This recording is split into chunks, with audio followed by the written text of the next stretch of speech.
ഒരു ചെയർമാൻ വന്നപ്പോൾ ആ ചെയർമാനോട് ചോദിച്ചു എന്താണ് ചെയ്യാൻ ഉദ്ദേശിക്കുന്നത് എന്ന് ചോദിച്ചപ്പോൾ പാർട്ടി പറയുന്നത് ചെയ്യും എന്ന് പറഞ്ഞ് ചെയർമാനാണുള്ളത്. പാട്ടിന് ആത്മാവ് എന്ന് പറയുന്ന സാധനം ഇപ്പോൾ ഇല്ലല്ലോ, ഇല്ല, വെറും അക്ഷരങ്ങൾ മാത്രമായിട്ട് മാറി. വെറും അക്ഷരങ്ങൾ, അതെ, വെറും അക്ഷരങ്ങൾ, വാക്കുകൾ പോലും അല്ല. പിന്നെ ആ സിറ്റുവേഷൻ അനുസരിച്ചുള്ള വരികളായിരിക്കണം, അതിനനുസരിച്ചുള്ള മ്യൂസിക് ആയിരിക്കണം. ഇത് ആദ്യം മ്യൂസിക് അങ്ങ് ചെയ്യും, ഭയങ്കര അടിപൊളി, അതിനനുസരിച്ച് എഴുതണം. അപ്പോൾ ചക്ക മാങ്ങാന്നൊക്കെ എഴുതി വെച്ചാലേ പറ്റുള്ളൂ. പ്രേക്ഷകൻ വിചാരിച്ചാൽ കുറച്ചൊക്കെ മാറും. അങ്ങനെയുള്ള സിനിമ കാണാൻ പോരുത്. നാടകബാഹ്യമായ കാര്യങ്ങൾ നാടകത്തിൽ കുത്തിത്തിരികി പ്രേക്ഷകനെ നാടകത്തിൽ നിന്ന് മാറ്റി അകറ്റി. അതാണ് ഇപ്പോൾ നാടകത്തിന് വരാനുള്ള ഒരു കാരണം. ഒരു സിനിമ, അതായത് ഒരു വർഷം ഇപ്പോൾ എനിക്ക് തോന്നുന്നൊരു ഇറങ്ങുന്ന സിനിമയിൽ നമുക്ക് ഓർത്തെടുക്കാൻ ഒരു സിനിമയില്ല. ഒരു പേര് കേൾക്കുമ്പോൾ തന്നെ പേടിയാകുന്ന തരത്തിലുള്ള പേരുകളാണ് സിനിമയ്ക്ക് വരുന്നത്. സിനിമയിലെ പ്രമേയങ്ങളും ഒക്കെ പ്രശ്നമാണ് ഇപ്പോൾ. അപ്പോൾ ഒരു നിയന്ത്രണം വേണ്ടതല്ലേ ഇതിനൊക്കെ? എങ്ങനെ നിയന്ത്രണം വരും? ഇത് സിനിമാ പ്രവർത്തകരിൽ നിന്നും ഉപരി സർക്കാർ ഒരു നിയന്ത്രണം സെൻസർ ബോർഡ് ഉണ്ട്.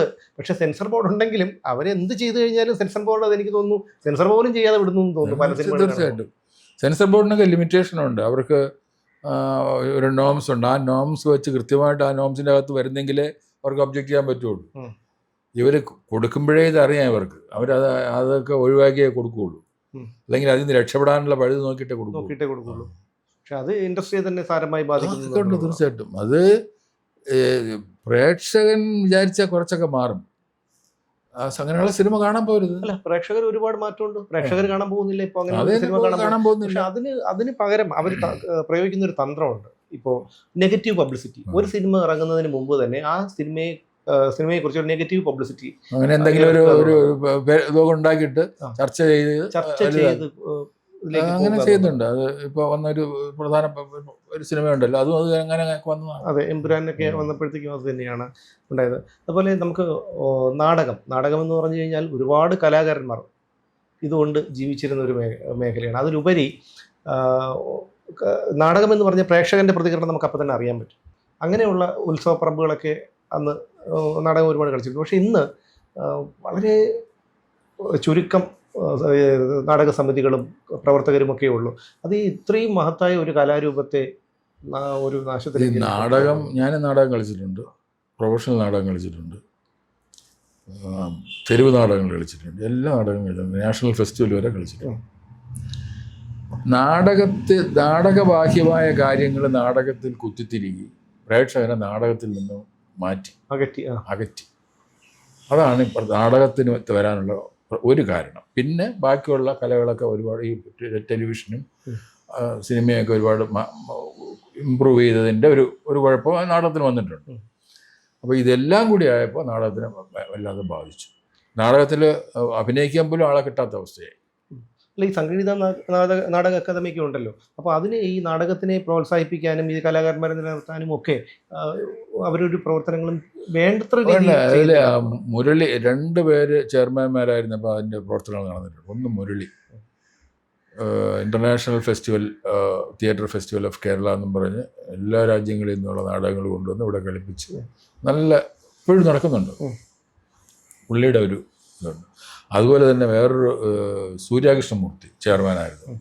പുള്ളിയും കുറേ മാറ്റങ്ങളും കുറേ കാര്യങ്ങളും ഒക്കെ ചെയ്തു. കുറേ നാടകങ്ങൾ കുറേ സ്ഥലങ്ങളിലൊക്കെ അവതരിപ്പിച്ച് അവർക്ക് പ്രത്യേകം ഓരോ അവതരണത്തിനും അവർക്ക് പൈസയൊക്കെ കൊടുത്ത് അങ്ങനെ ഇതിനെ പ്രോത്സാഹിപ്പിച്ചിരുന്നു. പിന്നെ അതിനുശേഷം വന്ന പലരും പേര് മാത്രം രാഷ്ട്രീയ നിയമനമായി. ഈ മുരളിയും ഇവരെല്ലാവരും രാഷ്ട്രീയമായിട്ട് നിയമിക്കപ്പെടുന്നവരും അവർക്ക് ഒരു തനിമ ഉണ്ടായിരുന്നു. അങ്ങനെ ഒന്നും ഇല്ലാത്ത ആൾക്കാർ പിന്നെ വന്നു. ഒരു ചെയർമാൻ വന്നപ്പോൾ ആ ചെയർമാനോട് ചോദിച്ചു എന്താണ് ചെയ്യാൻ ഉദ്ദേശിക്കുന്നത് എന്ന് ചോദിച്ചപ്പോൾ പാർട്ടി പറയുന്നത് ചെയ്യും എന്ന് പറഞ്ഞ് അത്രയേ ഉള്ളൂ മനസ്സിൽ. അങ്ങനെ അല്ലല്ലോ വേണ്ടത്. അതെ. അല്ല, അവർ പലപ്പോഴും പലരും ഇപ്പോൾ സിനിമയിലേക്ക് വരുന്നത് പോലും ഈ വെള്ളിത്തിരയിൽ കാണുന്ന ഒരു പ്രശസ്തി, പണം, ഇതൊക്കെ മോഹിച്ചിട്ടാണ്. അല്ലാതെ പണ്ടൊക്കെ എന്ന് പറഞ്ഞാൽ നമ്മൾ ഈ ജോൺ എബ്രഹാമിനെയൊക്കെ വായിച്ചും കണ്ടുമൊക്കെ വളർന്നവരാണ്. ഈ ജോൺ എബ്രഹാം, അടൂർ ഗോപാലകൃഷ്ണൻ സാറൊക്കെ, അവരൊക്കെ പ്രതിഭകളാണ് എന്നുള്ളതാണ്. അതിപ്പോൾ ലോഹിതദാസ് ഒക്കെ, ലോഹിതദാസിൻ്റെ ഒക്കെ പോയി പടങ്ങൾ തന്നെ നമ്മൾ ഞാൻ പുള്ളിയുടെ ആദ്യത്തെ പടം ഞാൻ അഭിനയിച്ചു. ഏതായിരുന്നു സാർ അത്? മറ്റേ ഭൂതക്കണ്ണാടി ഭൂതക്കണ്ണാടി പുള്ളിയുടെ ആദ്യത്തെ സംവിധാനം ചെയ്ത സിനിമ. അത് മമ്മൂട്ടിയോടൊപ്പം മമ്മൂട്ടിയോടൊപ്പം. അതൊക്കെ ഒരു നല്ല നല്ല ഓർമ്മകളാണ് അതൊക്കെ. ഇന്ന് സിനിമ കാണാൻ തോന്നുന്നില്ല, നമ്മളൊന്ന് റിലാക്സ് ചെയ്യാനാണ് തിയേറ്ററിലോട്ട് പോകുന്നത്. പക്ഷേ ഇത് കണ്ടിട്ട് ഇറങ്ങുമ്പോൾ നമുക്ക് ഉള്ള ഒരു തലയ്ക്കുള്ള ഒരു വെളിവ് കൂടെ പോകുന്ന ഒരു അവസ്ഥയാണ്. അത് കൂടെ തന്നെയാണ് പാട്ടിന്റെ കാര്യം എടുത്തു കഴിഞ്ഞാൽ പോലും. പണ്ടത്തെ പാട്ടുകളൊക്കെ എത്ര നമുക്ക് ഇന്നും 60 വർഷം മുമ്പുള്ള പാട്ടുകളാണ് ഇപ്പൊ 6 വയസ്സുള്ള കുട്ടി പാടുന്നത് മത്സരങ്ങൾക്ക്. പാട്ടിന് ആത്മാവെന്ന് പറയുന്ന സാധനം ഇപ്പൊ ഇല്ലല്ലോ. ഇല്ല, വെറും അക്ഷരങ്ങൾ മാത്രമായിട്ട് മാറി. വെറും അക്ഷരങ്ങൾ, അതെ, വെറും അക്ഷരങ്ങൾ, വാക്കുകൾ പോലും അല്ല, വെറും അക്ഷരങ്ങൾ വെച്ച് പാട്ടുണ്ടാക്കിയിട്ട് ഈ എന്താ പാട്ടിൽ ഇപ്പോൾ രചനയുണ്ട്, സംഗീതമുണ്ട്, ആലാപനമുണ്ട്, മറ്റേ പശ്ചാത്തലം, അതിൻ്റെ കൂടെ വരുന്ന സംഗീതങ്ങളുണ്ട്. ഇതിലൊക്കെ ഏറ്റവും എനിക്ക് പ്രാധാന്യം തോന്നിയിട്ടുള്ളത് അതിൻ്റെ രചനയിലാണ്. രചന നന്നാവണം, കവിത പോലെ ഇരിക്കണം പാട്ട്. പണ്ടത്തെ കവികളാണ് പാട്ട് എഴുതിയത്. ഭാസ്കരൻ മാഷായാലും വയലാറായാലും ശ്രീമാരൻ നമ്പി സാറായാലും അവരെല്ലാവരും കവികളായിരുന്നു. കവിത്വമുള്ളവർ പാട്ട് എഴുതുമ്പോൾ എത്ര സിനിമാ പാട്ടെന്ന് പറഞ്ഞാലും അതിനകത്ത് കവിത്വം ഉണ്ടാവും. അതായത് അവരുടെയൊക്കെ പാട്ടുകൾ എടുത്തു നോക്കി കഴിഞ്ഞാൽ അറിയാലോ, അതൊരു കഥ പോലെയാണല്ലോ. അതാണ് കവിത എന്ന് പറയുന്നത്. അതിനകത്ത് പാട്ടിനകത്ത് കവിതയുണ്ട്. പാട്ടിൽ കവിതയില്ല, അക്ഷരങ്ങൾ മാത്രമേ ഉള്ളൂ. അതിൻ്റെ കൂടെ ഈ ആവശ്യമില്ലാത്ത ബഹളവും താളവും. അതാണ് ഈ മ്യൂസിക്കിന് ഒരു അമിത പ്രാധാന്യം കൊടുക്കുന്ന സമയം, അത് തെറ്റാണ്. ഏറ്റവും കൂടുതൽ പ്രാധാന്യം ലിറിക്സിന് തന്നെയാവണം. പിന്നെ ആ സിറ്റുവേഷൻ അനുസരിച്ചുള്ള വരികളായിരിക്കണം, അതിനനുസരിച്ചുള്ള മ്യൂസിക് ആയിരിക്കണം. ഇത് ആദ്യം മ്യൂസിക് അങ്ങ് ഭയങ്കര അടിപൊളി, അതിനനുസരിച്ച് എഴുതണം. അപ്പോൾ ചക്ക മാങ്ങാന്നൊക്കെ എഴുതി വെച്ചാലേ പറ്റുള്ളൂ. അല്ല, പക്ഷേ എന്തായാലും ഇനിയൊരു ദേവരാജൻ മാഷോ അല്ലെങ്കിൽ ശ്രീമാരൻ തമ്പി സാറോ ഒന്നും അല്ല, ശ്രീമാരൻ തമ്പി സാറും ഒക്കെ പാട്ടിന് താളത്തിനനുസരിച്ച് എഴുതിയിട്ടുണ്ട്, അല്ല ഈ ട്യൂണിനനുസരിച്ച് എഴുതിയിട്ടുണ്ട്. പക്ഷേ അവരൊക്കെ കവികളായിരുന്നതുകൊണ്ട് ട്യൂണിനനുസരിച്ച് എഴുതിയാലും നല്ല പാട്ടേ വരും. ഇത് കവിത്വം ഇല്ലാത്തവരെ എഴുതുമ്പോഴാണ്, ഇപ്പം ട്യൂണിനനുസരിച്ച് എഴുതുമ്പോഴാണ് യാതൊരു അർത്ഥവും ഇല്ലാതെ വെറും ശബ്ദങ്ങൾ മാത്രമായി മാറും. ഒരു ശബ്ദമല്ല കവിത. അത് നമ്മുടെ ഏകാന്തതകളെ ഒട്ടും നമ്മൾ അത് രസിപ്പിക്കുകയില്ല. നമ്മുടെ ഏകാന്തതയിൽ ഇരുന്ന് നമുക്ക് ഓർക്കാവുന്നതും നമ്മൾ ആസ്വദിക്കുന്നതുമായിട്ടുള്ള ഒരു പാട്ട് പോലും ഇപ്പോൾ വരുന്നില്ല. അതെ, ഓർത്തെടുക്കാൻ പറ്റിയ ഒരു സിനിമയോ അല്ലെങ്കിൽ ഒരു സീനോ പോലും അതിലില്ല എന്നുള്ളതാണ്. ചിലപ്പോൾ ചില സിനിമകൾ വരുന്നുണ്ടോ, നല്ല ചില സിനിമകളിൽ വരുന്നുണ്ട്. പക്ഷേ പാട്ടുകളുടെ കാര്യത്തിൽ ഭയങ്കര ദാരിദ്ര്യം തീർച്ചയായിട്ടും. ഈ നരേന്ദ്രപ്രസാദ് സാറുമായിട്ട് നല്ല അടുപ്പത്തിലായിരുന്നു. അദ്ദേഹത്തിന്റെ അദ്ദേഹത്തിനെ കുറിച്ച് ഓർത്തെടുക്കാൻ പറ്റിയ എന്തെങ്കിലും? നരേന്ദ്രപ്രസാദ് പെട്ടെന്നൊരു വിയോഗമായിരുന്നു, അതുകൊണ്ടാണ്. പുള്ളി ഷഡ്കാല ഗോവിന്ദമാരാരെ കുറിച്ച് പറഞ്ഞതുപോലെയാണ്. അത് ഒരിടത്തും തങ്ങി നിൽക്കാത്ത ഒരു കരിയില പോലെ കാറ്റത്ത് പറന്നു നടക്കുന്ന ഒരു അവസ്ഥയാണ്. പുള്ളി ആദ്യം നോവലെഴുതി, അത് വിട്ടു. അത് കഴിഞ്ഞിട്ട് നിരൂപണമായി, അത് വിട്ടു. നാടകം രചനയായി, അത് വിട്ടു. നാടക സംവിധാനമായി, അത് വിട്ടു. അത് കഴിഞ്ഞിട്ട് സിനിമയായി. സിനിമയിൽ കുറേ പുള്ളി അഭിരമിച്ച് തന്നെയാണ്. പക്ഷേ നരേന്ദ്രപ്രസാദ് എന്ന് പറയുന്ന ആൾ വളരെ ജീനിയസ് ആയിട്ടുള്ളൊരു മനുഷ്യനായിരുന്നു. പുള്ളി ഒരു രണ്ടാം കിട മൂന്നാം കിട സിനിമ നടനാവേണ്ട ആളല്ല. നാടകത്തിൻ്റെ കാര്യത്തിലാണെങ്കിൽ പുള്ളി മിസ്റ്റർ പ്രസാദ് ഫ്രം ഇന്ത്യ എന്നറിയപ്പെടേണ്ട ഒരു വ്യക്തിയാണ്. ഇന്റർനാഷണൽ ലെവലിൽ അറിയപ്പെടേണ്ട ഒരു വ്യക്തിയാണ്. മലയാളത്തിലൊരു വില്ലനായിട്ട് മാറിയത്. ഒരു വില്ലൻ. പക്ഷേ ആ വില്ലനാണ് കഥാപാത്രമാണെങ്കിൽ പോലും അദ്ദേഹത്തിൻ്റെതായ ഒരു മുദ്ര പതിപ്പിക്കാൻ കഴിഞ്ഞു. അല്ല, അത് പുള്ളി സക്സസ്ഫുൾ ആയിരുന്നല്ലോ. പുള്ളി ഒരുപാട് സിനിമകളുണ്ടായിരുന്നു, പുള്ളി കാശുണ്ടാക്കി, അതൊക്കെ ഉണ്ടാക്കിയല്ലോ. പുള്ളി ഇപ്പം നമ്മൾ പലപ്പോഴും ചോദിച്ചിട്ടുണ്ട്, ഇതിന് പിന്നെ ഇത് വേണമായിരുന്നു മറ്റേതല്ലായിരുന്നു. അത് നിങ്ങൾക്കൊക്കെ അങ്ങനെ പറയാം. നമുക്ക് പൈസയുടെ ആവശ്യം വരുമ്പോൾ പൈസ തന്നെ വേണ്ടേ ചോദിച്ചിട്ടുണ്ട്. സിനിമയിൽ ഏറ്റവും കൂടുതൽ മമ്മൂട്ടി സാറിൻ്റെ കൂടുതൽ മമ്മൂട്ടിയോടൊപ്പം ഉണ്ടായിരുന്നു. അല്ലെങ്കിലും നമുക്ക് എടുത്ത് പെട്ടെന്ന് സാറിനെ കുറിച്ച് ഓർക്കുമ്പോൾ പെട്ടെന്ന് വിധേയനും മതിലുകളും, പിന്നെ മതിലുകൾ, അതുപോലെ ഭൂതക്കണ്ണാടി. അപ്പോൾ എങ്ങനെ അവരുമായിട്ടുള്ള സൗഹൃദം? ഞാൻ അവരെ സിനിമ അഭിനയിക്കുമ്പോൾ ഉള്ള സൗഹൃദമേ ഉള്ളൂ. അപ്പോഴൊക്കെ നല്ല സൗഹൃദമാണ്. എന്നെയും അവർക്ക് ഇഷ്ടമാണ്, അവരെ എനിക്കിഷ്ടമാണ്. പക്ഷെ അതിന് ശേഷം അങ്ങനെ ഒരു ഇല്ല. അതൊരു വലിയ കുഴപ്പമാണ്. അല്ല, അത് അങ്ങനെ ഒരു സൗഹൃദമില്ലായ്മ വരുമ്പോൾ അവസരങ്ങൾ നിഷേധിക്കപ്പെടുകയാണെന്നുള്ള ഒരു നമ്മുടെ ഓർക്കില്ല, അവർ ഓർമ്മിക്കില്ല. ആ. അത് സ്വാഭാവികമല്ലേ. ആ. അങ്ങനെയാണ് സംഭവിച്ചിരിക്കുന്നത്, സംഭവിച്ചിട്ടുണ്ട്. ഇപ്പൊ സാറ് പക്ഷെ എനിക്കല്ല അങ്ങനെ പറ്റുള്ളൂ. അതെ, നമ്മുടേതായിട്ടുള്ള ഒരു രീതി, തനതായിട്ടുള്ള ഒരു അങ്ങനെ രീതി ഉണ്ടല്ലോ. അതിൽ നിന്ന് നമുക്ക് വ്യതിചലിച്ച് നടക്കാൻ പറ്റില്ല എത്ര ശ്രമിച്ചാലും. ഇല്ല. അത് ശരി തന്നെയാണ്. ഇപ്പൊ എല്ലാവരും പറയും, ഞാൻ പലരെയും ഉപദേശിക്കുന്നത് അങ്ങനെയാണ്. നിങ്ങൾ സീനിയർ ആയിട്ടുള്ള ആർട്ടിസ്റ്റിനെ നിങ്ങൾ നിരന്തരം കോണ്ടാക്ട് ചെയ്യണം, അവരുമായിട്ടുള്ള ബന്ധം വയ്ക്കണം. ഒരു സീനിൽ അഭിനയിച്ചു കഴിഞ്ഞാൽ അവരോട് ഞാൻ പറയുന്നത് അങ്ങനെയാണ്. ഇപ്പോൾ മമ്മൂട്ടിയുടെ ആയാലും മോഹൻലാലിൻ്റെ ആയാലും നിങ്ങൾ ആ ബന്ധം നിങ്ങൾ കീപ്പപ്പ് ചെയ്യണം. ഞാൻ അവരെ ഉപദേശിക്കാറുണ്ട്, പക്ഷെ എനിക്ക് പറ്റില്ല. പക്ഷേ ഇപ്പോൾ സിനിമാ മേഖലയിൽ തന്നെ കളങ്കിതമാക്കാനായിട്ടുള്ള ചില സംഭവങ്ങളുണ്ട്. എന്തായാലും ഈ ഹേമ കമ്മിറ്റി റിപ്പോർട്ട് അതൊരു സിനിമാക്കാരനായതുകൊണ്ട് തന്നെ അങ്ങോട്ട് ചോദിക്കാതിരിക്കാൻ നിർവാഹമില്ല. അതൊരു അനാവശ്യമായിരുന്നില്ലേ? ഹേമ കമ്മിറ്റി അതല്ല ചർച്ച ചെയ്യപ്പെടേണ്ട, സിനിമയിൽ ചർച്ച ചെയ്യപ്പെടേണ്ട വിഷയം അതല്ല. ഞാനത് അപ്പോഴും തന്നെ പല ഇൻ്റർവ്യൂവിലും പറഞ്ഞിട്ടുള്ളതാണ്. ഹേമ കമ്മിറ്റി റിപ്പോർട്ടല്ല ചർച്ച ചെയ്യപ്പെടേണ്ടത്. അത് എത്ര ചർച്ച ചെയ്താലും തീരുന്ന ഒരു കാര്യവുമല്ല. അത് സിനിമ ഉണ്ടായ കാലം മുതലുള്ള സംഭവങ്ങളാണ്. അത് ഇനി സിനിമ അവസാനിക്കുന്നവരെ അതുണ്ടാവും എന്ന് വിശ്വസിക്കുന്നതാണ്. ഇതിൽ പല സംഭവങ്ങളും നടന്നിട്ടുള്ളത് പരസ്പര ഉഭയകക്ഷി സമ്മതപ്രകാരമാണ് നടന്നിട്ടുള്ളത്. പലതും പിന്നീട് അവർ കുത്തിപ്പൊക്കി അങ്ങനെ കേസാക്കി കൊണ്ടുവരുന്നതാണ് പലതും. ഇപ്പോൾ സ്ത്രീകളെ ഉപദ്രവിക്കുന്നത് നല്ലതാണെന്നൊന്നുമല്ല ഞാൻ പറയുന്നത്, തെറ്റ് തന്നെയാണ് അത്. പക്ഷേ ഇത് പരസ്പര സമ്മതത്തോടെ ആണെങ്കിൽ പിന്നെ ആരെയും കുറ്റം പറയാൻ. അതെ. സാർ, അപ്പോൾ നമ്മൾ ഈ സ്ത്രീകൾ ഇത്തരം നിയമത്തെ ദുരുപയോഗം ചെയ്യുന്നു. സ്ത്രീകൾ ദുരുപയോഗം ചെയ്യുന്നു. അപ്പൊ ഈ മറുഭാഗത്ത് നിൽക്കുന്ന ആരോപിതനാകുന്ന പുരുഷന്റെ ഭാര്യയും മകളും അമ്മയും സഹോദരിയും എല്ലാവരും ഉള്ളവരാണ്. ഇപ്പൊ കോടതി ഇടപെട്ടിട്ടുണ്ട്, കോടതി പറഞ്ഞിട്ടുണ്ടല്ലോ, കോടതിയുടെ ഒരു കമന്റ് വന്നിട്ടുണ്ട്. ഇപ്പോഴും കമന്റ് വന്നിട്ടുള്ളൂ, പക്ഷേ നിയമമായിട്ടില്ല. നിയമം മറ്റത് തന്നെയാണ്. അവര് പറയുമ്പോൾ കേസെടുക്കണം എന്ന് തന്നെയാണ്.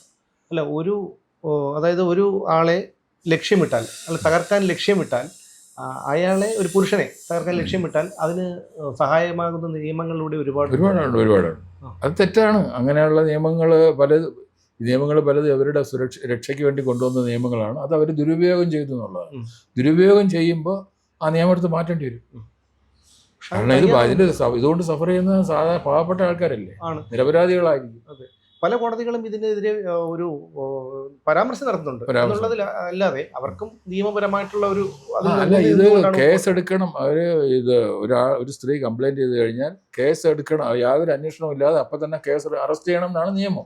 പക്ഷെ അത് കോടതി പോയാൽ പിന്നെ തെളിവുകൾ ബാക്കി അപ്പോഴും നഷ്ടപ്പെട്ടു. അതുകൊണ്ട് ഒരുപാട് പേര് ചർച്ച ചെയ്യും.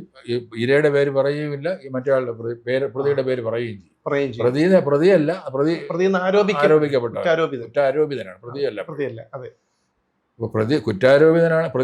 വരെ അയാളുടെ പേരിൽ എടുക്കരുത്, അയാളുടെ പേര് പുറത്തു വരരുത്. അല്ല, ഇനിയിപ്പോൾ അങ്ങനെ ആണെങ്കിൽ പോലും ഇത് വ്യാജ പരാതി, ഇപ്പൊ ഇത്തരം സംഭവങ്ങളിൽ ഒരു 99% വ്യാജ പരാതി എല്ലാവർക്കും അറിയാം, മനസ്സിലായി കഴിഞ്ഞു. പക്ഷെ അവർക്കെതിരെ തിരിച്ച് ഒരു നടപടി എടുക്കാൻ നമ്മുടെ നിയമം തയ്യാറാണ്. ഇവര് കേസ് കൊടുത്താൽ നടക്കും. അതെ. അതുപോലെ നമുക്ക് ചോദിക്കേണ്ട ഒരു കാര്യമാണ്, അച്ഛന്മാരെ കുറിച്ച് അങ്ങനെ ആരും സംസാരിക്കാറില്ല. ഞാനത് സിനിമയിൽ നിന്ന് കുറച്ച് വ്യതിചലിച്ച് ചോദിക്കുകയാണ്. കാരണം അതായത് പുരുഷൻ കരയാൻ പാടില്ല, പുരുഷൻ കരഞ്ഞു കഴിഞ്ഞാൽ അത് നാണക്കേടാണ്, അല്ലെങ്കിൽ ദുർബലനാണ് എന്നൊക്കെ ഉള്ളതാണ്. പക്ഷെ ഉരുകി ജീവിക്കുന്ന ഒരുപാട് അച്ഛന്മാർ ഉണ്ട്. അപ്പോൾ അങ്ങേക്ക് ഒരുപാട് അനുഭവ സമ്പത്തുണ്ട്, സൗഹൃദങ്ങളുണ്ട്. എന്താണ് അങ്ങേക്ക് അതേക്കുറിച്ചുള്ളൊരു അഭിപ്രായം? അല്ല, അത് അച്ഛനും അമ്മയൊക്കെ ഏതാണ്ട് ഒരുപോലൊക്കെ തന്നെയാണ്. പക്ഷേ നമ്മൾ കാലാകാലങ്ങളായിട്ട് അമ്മയ്ക്ക് കൂടുതൽ ഒരു സ്നേഹത്തിൻ്റെ ഒരു അംശം കൂടുതൽ കൊടുത്തിട്ടുണ്ട്. പണ്ട് മുതൽക്കേ ഉള്ളതാണ്. അമ്മ എന്ന് പറയുന്നത് സ്നേഹത്തിൻ്റെ പ്രതീകമാണ്.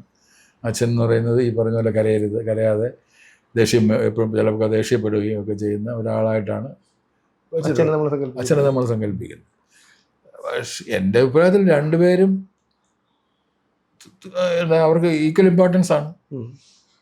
പിന്നെ അമ്മയ്ക്കൊരു അപ്പർ ഹാൻഡ് വരുന്നത് അമ്മ 10 മാസം ഈ കുഞ്ഞിനെ ചുമച്ചു എന്നുള്ളതാണ്. അതിന്റെ പേരിൽ മുതലെടുക്കുന്ന പല അമ്മമാരുണ്ട്. തീർച്ചയായിട്ടും 10 മാസം ചുമന്ന് പറ്റുമെന്ന് നിനക്ക് ഓർമ്മയില്ലേടാന്നൊക്കെ ചോദിക്കുന്നത് സ്നേഹത്തോടെ ചോദിക്കുന്നില്ല.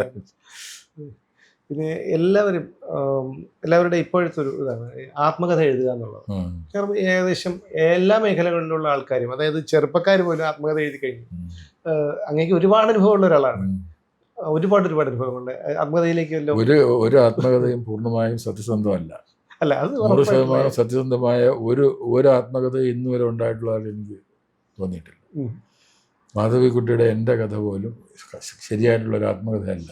അത് അവരുടെ മനസ്സിൻ്റെ അതിൽ എപ്പോഴും ഭാവനയും കൂടെ വരും. അതെ, അല്ലെങ്കിൽ തന്നെ സ്വയം വെള്ള പൂശിക്കൊണ്ട് ആവാം, അങ്ങനെ സാധ്യത. ഏതൊരു മനുഷ്യൻ ചെയ്തു പോകും. അതുകൊണ്ട് തന്നെ എഴുതാൻ എനിക്ക് എന്തായാലും ഇപ്പൊ താല്പര്യമില്ല. എന്താണ് സാർ ഇനി അടുത്ത പ്രൊജക്റ്റോ അല്ലെങ്കിൽ ഇപ്പൊ 2 സിനിമ കുറച്ച് പകുതിയായിട്ട് നിൽക്കുന്നു. അത് ഷൂട്ടിംഗ് കഴിഞ്ഞു. ഒന്ന് ഊടും പാവും എന്ന് പറയുന്ന സിനിമ, രണ്ടാമത് മുറ്റത്തെ മുല്ല എന്ന് പറയുന്ന സിനിമ. രണ്ടിലും എനിക്ക് പ്രധാനപ്പെട്ട വേഷം ഉള്ള സിനിമയാണ്.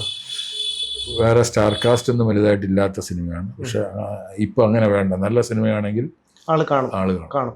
അല്ല തീർച്ചയായിട്ടും അതൊരു നല്ലൊരു ട്രെൻഡ്. കാരണം എന്ന് വെച്ച് കഴിഞ്ഞാൽ നമ്മൾ ഈ ലോ ബഡ്ജറ്റ് പടമായിരുന്നാലും മതി, അല്ലെങ്കിൽ അഭിനേതാക്കൾ പ്രശസ്തർ വേണമെന്നില്ല, നല്ല കഥാപാത്രത്തിനനുസരിച്ചുള്ള ആൾക്കാർ വേണമെന്നുള്ളതേ ഉള്ളൂ. അങ്ങനെയാണെങ്കിൽ തീർച്ചയായിട്ടും കളക്ട് ചെയ്യും, ആൾക്കാർക്ക് ഇഷ്ടപ്പെടും. സാർ അങ്ങനെ നോക്കുമ്പോൾ ഞാനൊന്ന് ചോദിച്ചോട്ടെ, ഞാൻ അദ്ദേഹത്തിന്റെ പടം കണ്ടിട്ടില്ല, എങ്കിൽ പോലും ഒരു കാലത്ത് ഒരു ചർച്ചാ വിഷയമായ ഒരാളാണ് സന്തോഷ് പണ്ഡിറ്റ്. അത് അദ്ദേഹത്തെ എങ്ങനെയാണ് നോക്കിക്കാണുന്നത്? സന്തോഷ് പണ്ഡിറ്റിനെ നമ്മൾ ബഹുമാനിക്കണമെങ്കിൽ സന്തോഷ് പണ്ഡിറ്റ് മറ്റുള്ളവരെ ബഹുമാനിക്കണം. ഇപ്പോൾ അടൂർ സാറിനെ പോലെയുള്ളവർ, KG ജോർജിനെ പോലെയുള്ളവരും അവരൊന്നും ശരിക്കും പടമെടുക്കാൻ അറിഞ്ഞുകൂടാത്തവരാണ് എന്ന് പറയുന്ന ഒരാളിനെ അംഗീകരിക്കാൻ നമുക്ക് ബുദ്ധിമുട്ടുണ്ട്.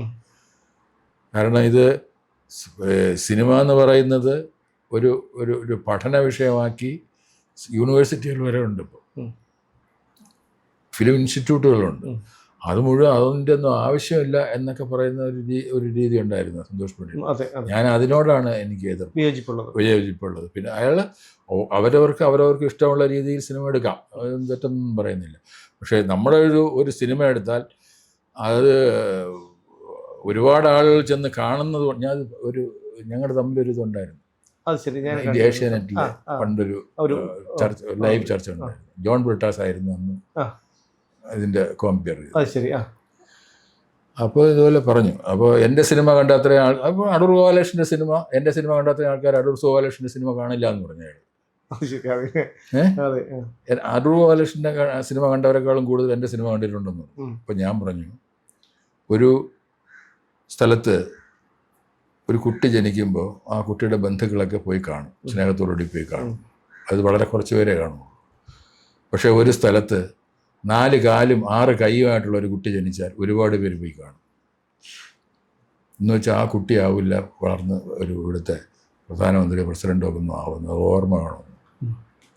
പിന്നീട് സംഭവം ഉണ്ടായിട്ടില്ല. അല്ല, അദ്ദേഹത്തിൻ്റെ ഒരു ആറ്റിറ്റ്യൂഡിൽ ഒരുപാട് മാറ്റം. ഇപ്പോൾ ഒരുപാട് മാറ്റമുണ്ട്. ഇപ്പോൾ പഴയതുപോലെ അല്ല. ഇപ്പോൾ അയാൾ, കാരണം അയാൾക്ക് ത്രൂ ദ ഏജ് ഇത്രയും വർഷങ്ങൾ പോയില്ലേ, അപ്പോൾ ഇപ്പോൾ ഒരുപാട് മര്യാദയ്ക്ക് വർത്താനം. പക്ഷെ പണ്ട് അങ്ങനെ അല്ലായിരുന്നു. അതെ. പണ്ട് എനിക്ക് തോന്നുന്നു പല ടോക്ക് ഷോകളിലും എനിക്ക് വ്യൂവേഴ്സിനെ കൂട്ടാൻ വേണ്ടിയിട്ട് മിമിക്രി ആളെ കൊണ്ടുവരുമായിരുന്നു അവിടെ, പുള്ളിക്ക് കൈയടിക്കാനൊക്കെ. അത് ശരി, അങ്ങനെ ഉണ്ടായിരുന്നു. അല്ല, മിമിക്രിക്കാരെയൊക്കെ വിളിച്ചു വരുത്തിട്ട് ഇദ്ദേഹത്തെ മനഃപൂർവ്വം പ്രകോപിതനാക്കുന്ന രീതിയും ചില ചാനലുകാർക്ക് ഉണ്ടായിരുന്നു. അങ്ങനെ ദുഷിച്ചോ, അങ്ങനെ പറയരുത്. പക്ഷെ കാര്യപാത്ര പ്രസക്തമായിട്ട് ക്രിട്ടിസൈസ് ചെയ്യണം പുള്ളിയുടെ കാര്യം. അതെ. പുള്ളിയുടെ രീതിയിൽ സിനിമ എടുക്കുന്നത് എനിക്ക് ഇഷ്ടപ്പെടാതിരിക്കും, അത് വേറെ കാര്യം. എനിക്ക് ഇഷ്ടപ്പെട്ടില്ലെങ്കിൽ ഇഷ്ടപ്പെട്ടില്ല എന്ന് പറയാനുള്ള സ്വാതന്ത്ര്യം എനിക്ക് വേണം. തീർച്ചയായിട്ടും. നിങ്ങൾ ഇഷ്ടപ്പെട്ടോളണമെന്നൊന്നും പറയാൻ പാടില്ല. എൻ്റെ അഭിനയം ഇഷ്ടമില്ലാത്ത എത്രയോ പേര് കാണും. നിങ്ങളെല്ലാം എൻ്റെ അഭിനയം ഇഷ്ടപ്പെടണം എന്ന് പറയുന്നത് എനിക്കൊന്നും അവകാശമില്ല. അതുപോലെ ഉള്ളൂ. പുള്ളിയുടെ സൃഷ്ടി ലോകോത്തര ഉത്തമ സൃഷ്ടിയാണ് എന്ന് പറഞ്ഞാൽ ഞാൻ അംഗീകരിക്കില്ല. അല്ല, അതൊരിക്കലും ഞാനിന്നൊരു ആ സിനിമ കണ്ടിട്ടില്ല. കാരണം എന്ന് വെച്ച് കഴിഞ്ഞാൽ അല്ലാതെ തന്നെ സിനിമകളുടെ കാണാനുള്ള സമയമില്ലല്ലോ, അപ്പോൾ അതുകൊണ്ട് അത് കണ്ടിട്ടില്ല. പിന്നെ ഇനി സാറിൻ്റെ സ്വപ്നത്തിൽ ഒരു അഭിനയിക്കണം എന്ന് ആഗ്രഹിക്കുന്ന ഒരു കഥാപാത്രമുണ്ടോ? ഇല്ല, സ്വപ്നങ്ങളില്ലാത്ത ഒരാളാണ് ഞാൻ. വളരെ കുറച്ച് സ്വപ്നം കാണുന്ന ആളാണ് ഞാൻ. ഇന്നലെ ജീവിക്കുന്ന ആളാണ്. എല്ലായിടത്തും പറഞ്ഞത് തന്നെയാണ്. നാളെക്കുറിച്ച് ആഗ്രഹങ്ങളുണ്ടോ ഇല്ലാതെ അങ്ങനെ എനിക്കങ്ങനെ പറയത്തക്കുള്ള ഒരു ആഗ്രഹമില്ല. ഞാൻ നേരത്തെ പറഞ്ഞില്ലേ, നമ്മൾ ഇന്നുള്ളതിനെ അനുഭവിച്ചാലേ നമുക്ക് സന്തോഷം ഉണ്ടാവും. തീർച്ചയായിട്ടും. ഇന്നുള്ളത് അനുഭവിക്കാതെ നാളെ വരാനിരിക്കുന്ന അല്ലെങ്കിൽ എന്തെങ്കിലും നമുക്ക് വരുമെന്ന് പ്രതീക്ഷയുള്ള ഒരു സ്വപ്നത്തിനെയും താലോലിച്ചുകൊണ്ട് നടന്നാൽ നമുക്ക് ഒരിക്കലും ജീവിതം ആസ്വദിക്കാൻ പറ്റും.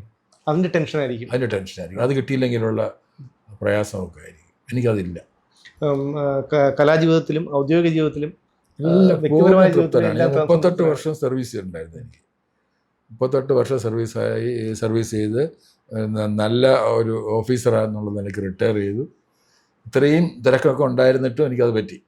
അതിനിടയ്ക്കൂടെയാണ് ഈ അഭിനയം പലപ്പോഴും എനിക്ക് എൻ്റെ ഓഫീസിലെ എൻ്റെ കൂട്ടുകാരും അവരുടെ ഓഫീസേഴ്സും ഒക്കെ എനിക്ക് ഭയങ്കര സപ്പോർട്ടായിരുന്നു.